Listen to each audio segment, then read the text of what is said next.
Good morning. It's Your Vote Counts. I'm joined by Representative Munson, Representative Martinez. A lot of action, especially Friday. Some disagreements out there. Representative Munson, you watched it. What happened Friday? It was a very interesting day in the legislature. What's most important about Friday is that we adjourned sine die, which means the end of we had to adjourn out of regular session. We are constitutionally required to be done on the last Friday by 5 p.m., and that happened. The work that took place on the floor, we voted on overriding vetoes that the governor sent back. Well, didn't send back to the legislature, but he vetoed some things that the House and the Senate had worked on, a few things that Republicans and Democrats agreed on, some things we disagreed on, but it was an interesting day seeing both caucuses sort of coming together and showing the governor, there are things that we have prioritized and we've worked really hard on this legislative session. So it was an interesting day, one of the more interesting in my 6 years. It was very interesting. And Colin Walkie won a debate 100-0. Okay. Nothing brought the House together. Democrats and Republicans this week, like the governor, Representative Martinez, you were very vocal. There's some hurt feelings right now. Well, I don't. Yeah, potentially you could say hurt feelings. I think there's a lot of frustration. The governor held a press conference earlier in the week, and I think that there were a lot of half-truths and innuendos that weren't appreciated by people that put their lives on hold and come up here and work their tails off. And to suggest that anything but that happened is disrespectful and I think just downright wrong. And so I think there is a lot of frustration for that. There are people that are showing up to do the work at all hours of the day, and then to be berated and act like, the governor wasn't brought into the conversation is frustrating. It's disingenuous and something that I'm not okay with. Okay, so the question obviously is there's a couple of special ones been called for June. The speaker said that was punitive. There's that other ongoing special session.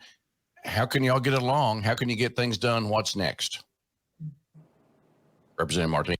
Yeah, so, I'm confident that we will find a way to govern. The thing about it, I think, is what we've showed time and time again, is even as frustrated as we are, we have a constitutional duty, and we're duly elected by the people of Oklahoma to be adults, to make laws that make sense, to pass balanced budgets. We will continue to do that. That's not going to change. You're going to continue to see us working and doing what's best for the people of Oklahoma. So it might be bumpy and the political theater might be hard to watch sometimes, but at the end of the day, the legislature is going to do what our Constitution requires us to do. And I think we're going to continue to bring a product that the people of Oklahoma will be proud of. Representative Munson, you'll be the next minority leader in the House, and you watched your group come together with Republicans, but are you going to get things done the rest of this year?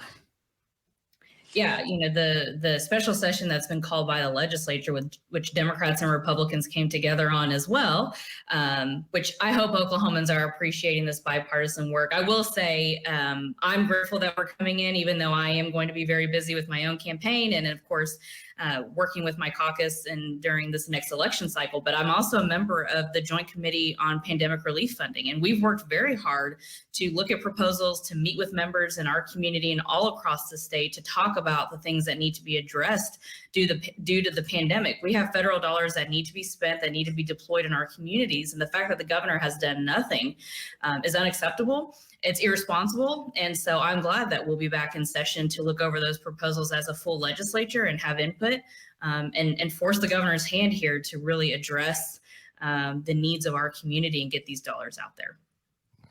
Wow. Okay. Well, I can see that there's quite a bit of emotion going to bleed into that special session. Coming up, we're going to talk with Representative Munson and Representative Martinez about the good, the bad, and the ugly of what just happened. We'll be right back.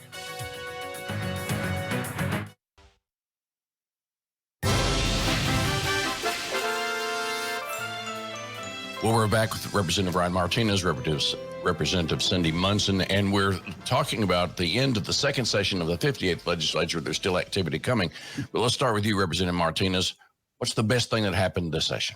Yeah, so I think without a doubt, and I'm not going to speak for Representative Munson, but I bet she'll agree with me, the money that has been appropriated to end the waiting list that so many families have desperately wanted and need for so long. I'm glad that that's something we've been able to address.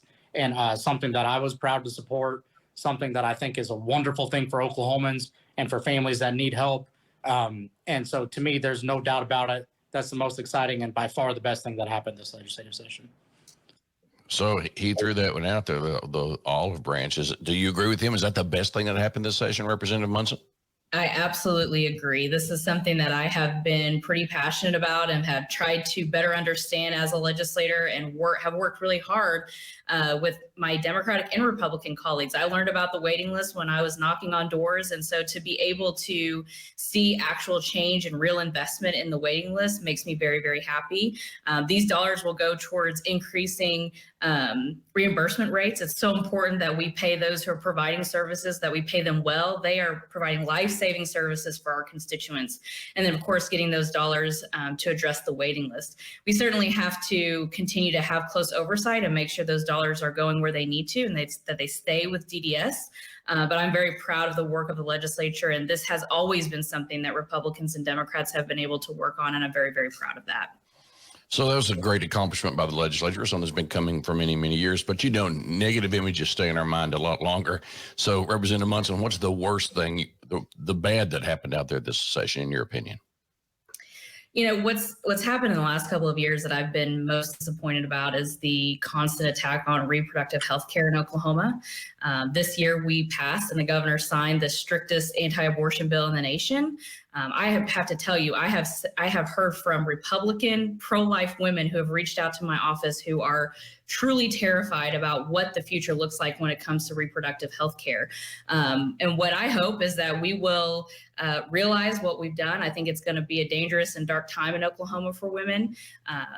So I'm pretty disappointed in that. I think, you know, we owe it to our constituents to take care of them, to make sure they have access to every healthcare procedure that they need. So that was a tough issue that we dealt with in the legislature, and certainly disappointed that the governor signed the bill. Not surprised at all. I know what he promised on the campaign trail that he continues to repeat. He says he represents all 4 million Oklahomans and that all of them are pro-life. But we know that most Oklahomans, 55% of Oklahomans, are against an all-out ban on abortion. So very disappointed in that work. Representative Martinez, what stood out as not the best time in the legislature this session? Yeah, so honestly, it's easy for me because it happened so recently. I mentioned the press conference that the governor held that were full of theatrics and half-truths. I think that was problematic for a long time. I think the governor is letting his campaign stump speech kind of spill into the legislative process, and I'm very disappointed in that. And I think that we missed some opportunities as a state due to that behavior. Now, we will move on, but that was by far the most ugly, irresponsible thing I saw this session. Okay, which means we're going to be revisiting this very soon. I hope you both have a great holiday weekend. Representative Ryan Martinez, Representative Cyndi Munson. See this again at news9.com/Your Vote Council, and follow me on Twitter @Mitchell Talks.